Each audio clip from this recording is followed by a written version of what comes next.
ಕಳೆದ ಸುಮಾರು 17 ವರ್ಷಗಳಿಂದ ತಲೆ ಮರೆಸಿಕೊಂಡಿದ್ದ ಅಂತರ್ ಜಿಲ್ಲಾ ಮನೆ ಕಳ್ಳತನದ ಆರೋಪಿಯೊಬ್ಬನನ್ನ ಮಂಗಳೂರಿನ ಸಿಸಿಬಿ ಪೊಲೀಸರು ಬಂಧಿಸಿದ್ದು ಆರೋಪಿಯಿಂದ 15 ಲಕ್ಷ ರೂಪಾಯಿ ಮೌಲ್ಯದ 27 ಗ್ರಾಂ ಚಿನ್ನಾಭರಣಗಳನ್ನು ಹಾಗೂ ಕೃತ್ಯಕ್ಕೆ ಬಳಸಿದ್ದ ಹೀರೋ ಹೋಂಡಾ ಸ್ಪ್ಲೆಂಡರ್ ಪ್ಲಸ್ ಮೋಟಾರ್ ಸೈಕಲ್ ಮತ್ತು 2 ಮೊಬೈಲ್ ಫೋನ್ಗಳನ್ನು ವಶಪಡಿಸಿಕೊಂಡಿದ್ದಾರೆ.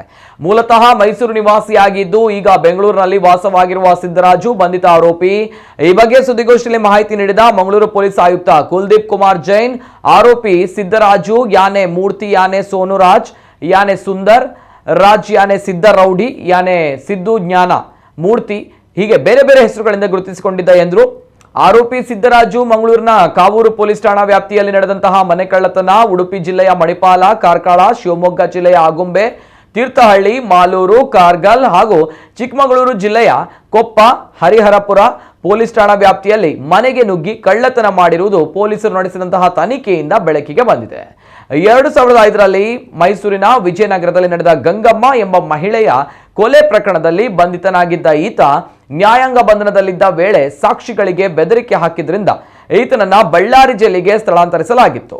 ಪ್ರಕರಣದ ವಿಚಾರಣೆ ವೇಳೆ ಬಳ್ಳಾರಿಯಿಂದ ಮೈಸೂರಿಗೆ ಕರೆತಂದು ವಾಪಸ್ ಬಳ್ಳಾರಿಗೆ ಕರೆದೊಯ್ಯುತ್ತಿದ್ದಾಗ 2006ರಲ್ಲಿ ಮದ್ದೂರಿನಲ್ಲಿ ಪೊಲೀಸ್ ಕಸ್ಟಡಿಯಿಂದ ತಪ್ಪಿಸಿಕೊಂಡಿದ್ದ.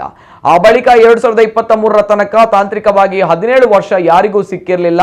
ಆದರೆ ಈ ಮಧ್ಯೆ 2014ರಲ್ಲಿ ಹಾಸನದ ಚೆನ್ನರಾಯ ಪಟ್ಟಣದಲ್ಲಿ ಒಂದು ಪ್ರಕರಣದಲ್ಲಿ ಪೊಲೀಸರ ಕೈಗೆ ಸಿಕ್ಕಿದ್ದ. ಆಗ ಆತ ತನ್ನ ಹೆಸರನ್ನು ಬದಲಾಯಿಸಿದ್ದ. ಇದೀಗ ಖಚಿತ ಮಾಹಿತಿಯ ಮೇರೆಗೆ ಮಂಗಳೂರು ಸಿಸಿಬಿ ಘಟಕದ ಎಸಿಪಿ ಪಿಎ ಹೆಗಡೆ ನಿರ್ದೇಶನದಲ್ಲಿ ನಿರೀಕ್ಷಕರಾದ ಶ್ಯಾಮ್ ಸುಂದರ್ ಎಚ್ಎಂ, ಪಿಎಸ್ಐಗಳಾದ ಸುದೀಪ್ ಎಂವಿ, ಎಎಸ್ಐಗಳಾದ ಶ್ರೀಧರ್ ಶೆಟ್ಟಿ ಮತ್ತು ಸಿಬ್ಬಂದಿ ಈ ಕಾರ್ಯಾಚರಣೆ ನಡೆಸಿ ಆತನನ್ನು ಬಂಧಿಸಿದ್ದಾರೆ. ನಾಪತ್ತೆಯಾಗಿದ್ದ ಈತನ ಮೇಲೆ 13 ಎಲ್ಪಿಸಿ ಪ್ರಕರಣಗಳು ಮತ್ತು 1 ವಾರೆಂಟ್ ಇದೆ. ರಾಜ್ಯದಲ್ಲಿ ಒಟ್ಟು 30 ಪ್ರಕರಣಗಳಿವೆ ಎಂದರು. ಪತ್ತೆ ಮಾಡಿದಂತಹ ತಂಡಕ್ಕೆ 10,000 ರೂಪಾಯಿ ನಗದು ಬಹುಮಾನವನ್ನ ಆಯುಕ್ತರು ಘೋಷಿಸಿದರು. ನಮ್ಮ ಮಂಗಳೂರು ಸಿಟಿ ಪೊಲೀಸ್ ಮತ್ತು ಸಿಸಿಬಿ ವತಿಯಿಂದ ಒಂದು HBT ಒಫೆಂಡರ್ ಸಿದ್ದರಾಜು ಅಲಿಯಾಸ್ ಮೂರ್ತಿರವರನ್ನ ನಾವು ಹಿಡ್ಕೊಂಡಿದ್ದೀವಿ. ಒಟ್ಟಾರೆ ಇವರ ಕಡೆಯಿಂದ ಸುಮಾರು 13 ಪ್ರಕರಣವನ್ನು ಟೋಟಲ್ ಪತ್ತೆ ಆಗಿದೆ. ಈ 13 ಪ್ರಕರಣದಲ್ಲಿ ನೋಡುವಾಗ ನಮ್ಮ ಸಿಟಿ ವ್ಯಾಪ್ತಿಯಿಂದ ಬರೀ ಒಂದೇ ಪ್ರಕರಣ ಇದೆ. ಕಾವೂರು ಸ್ಟೇಷನ್ದ ಒಂದು 2022ದ ಒಂದು HBT ಒಫೆನ್ಸ್ ಇದೆ. ಅದು ಬಿಟ್ಟು ಬೇರೆ ಜಿಲ್ಲೆಗಳಲ್ಲಿ ಸಹ ಇವನು ಕೆಲಸ HBT ಮಾಡಿದ್ದಾನೆ.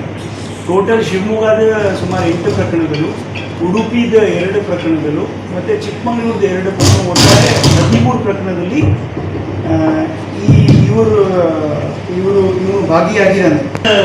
ಇವರು ಏನು 13 ಪ್ರಕರಣಗಳು ಪತ್ತೆ ಆಗಿದೆ, ಅದರಲ್ಲಿ ಟೋಟಲ್ ಸುಮಾರು 400 ಗ್ರಾಮ್ ಮೇಲೆ ಚಿನ್ನ ಕಳ್ಳತನ ಮಾಡಿದ್ದಾನೆ.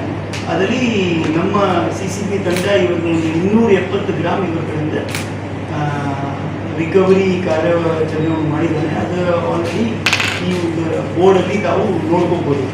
ಹಾಗೂ ಇವರ ಬ್ಯಾಕ್ಗ್ರೌಂಡ್ ಸ್ವಲ್ಪ ಹೇಳಬೇಕು ನಾ, ಇವರದು ವಯಸ್ಸು 51 ಇಯರ್ಸ್ ಏಜ್, ಮತ್ತು ಮೂಲತಃ ಮೈಸೂರಿನಲ್ಲಿ ಇರುವನು. ಈಗ ಅವನು ಬೆಂಗಳೂರಲ್ಲಿ ವಾಸವಾಗಿದ್ದಾನೆ. ನಮ್ಮ ತಂಡ ಇವರಿಗೆ ಸ್ವಲ್ಪ ಫಾಲೋ ಅಪ್ ಮಾಡಿ ಇಡ್ತಿದ್ದಾರೆ.